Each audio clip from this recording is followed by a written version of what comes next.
Hello नमस्कार बच्चों। आगे देखते हैं, पहला सवाल आपका क्या कह रहा है। फर्स्ट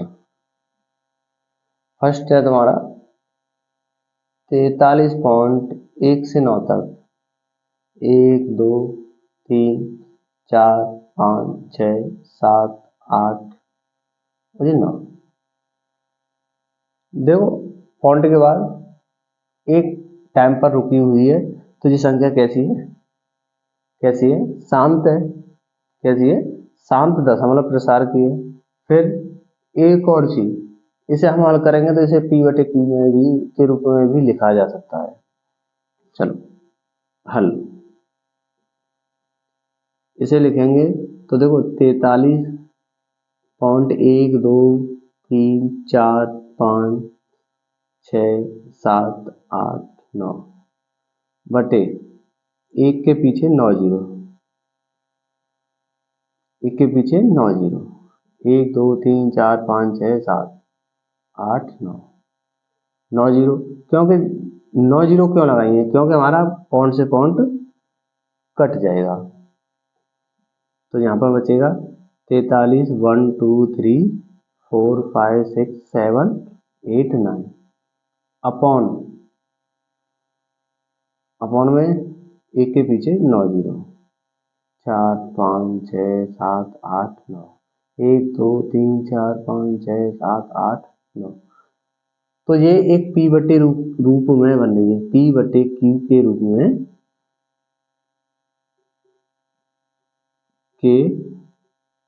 में है।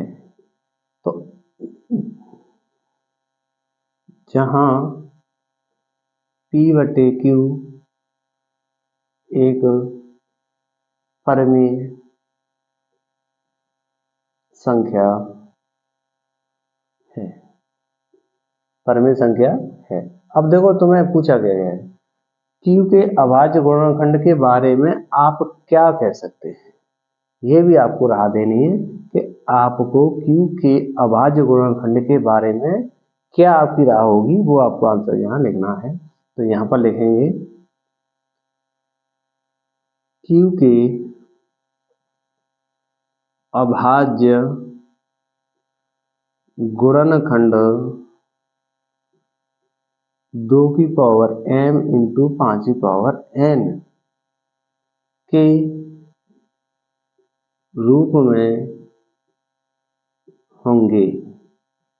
क्यों होंगे? क्योंकि हम हर का क्या करेंगे। चलो q बराबर क्या है? 1 2 3 4 5 6 7 8 9, 1 2 3 4 5 6 7 8 9। तो हम इसे ले सकते हैं 10 की पावर 9। ठीक है, और 10 की पावर 9 को हम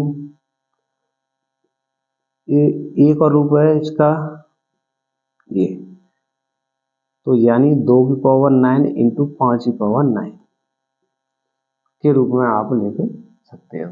तो इसे देखो 2 की पावर m और 5 की पावर n के रूप में बनना है। तो ये आपका क्या है?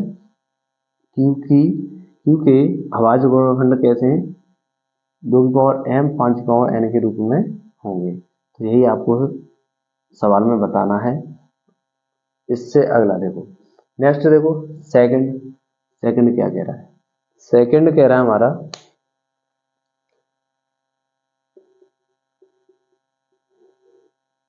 सेकंड क्या बोल रहा है? 0.12 12 डबल 0 12 ट्रिपल 0 12 40। ठीक है ना? इस तरीके से चल रहा है सवाल हमारा। अब देखो हमें बताना है कि ये परिमेय है या अपरिमेय है। तो ध्यान रखना, जब तुम्हें अनंत तक दिखाई दे तो वो क्या होती है? अपरिमेय संख्या होती है। तो यहाँ पर लिखेंगे दी गई संख्या एक अपरिमेय है। जब अपरिमेय है तो यहाँ पर लिख सकते हो क्या लिखोगे, दी गई संख्या कैसी है, अपर में है और एक अशांत आवृत्ति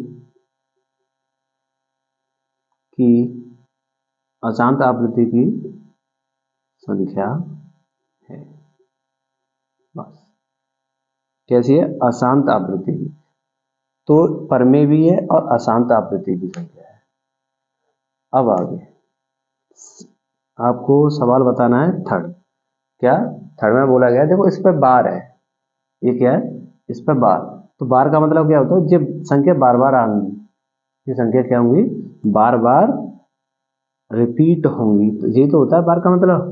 तो देखो तुम्हें 43.123456789 पे बार लगाएंगे, तो यहां पर लिखेंगे जहां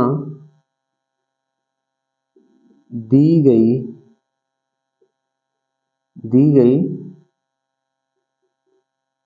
संख्या एक परमेय है, परमेय संख्या और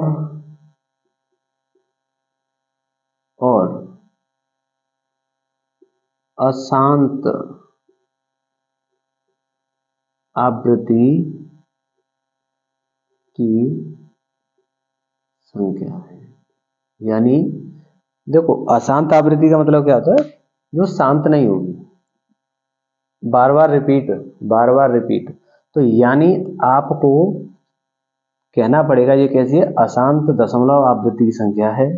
और जब कभी भी तुम्हें किसी संख्या पे बार दे रखा हो फॉन्टों में, तो वो कैसी होती है, परमेय तो होती है, कैसी होती है, परमेय तो होती है, पर लेकिन वो अशांत आवृत्ति की बन जाती है।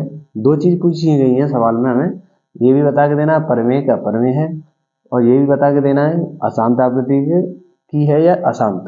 तो पहला, इससे पहले देखो सेकंड में क्या था, dot dot dot dot dot dot का मतलब ये अनंत है भैया, और इसे हम परिभाषित भी नहीं कर सकते, इसे हम परिभाषित भी नहीं कर सकते।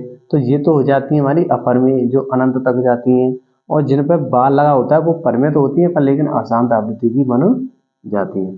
तो इस तरीके से यहाँ पर हमने आपको इस प्रश्नावली का थर्ड क्वेश्चन आपको बताने की कोशिश की है। तो please like and share and channel को सब्सक्राइब करना ना भूलें। तो आपसे यही उम्मीद है कि आप अपना कंटेंट एक अच्छे तरीके से करें और अच्छे बेहतर तरीके से अपने पढ़ाई को रखें जारी, और जब तक के लिए आपको और आपके परिवार को शुभकामनाएं, और जब तक भी till bye, okay, thank you all of you, okay, welcome.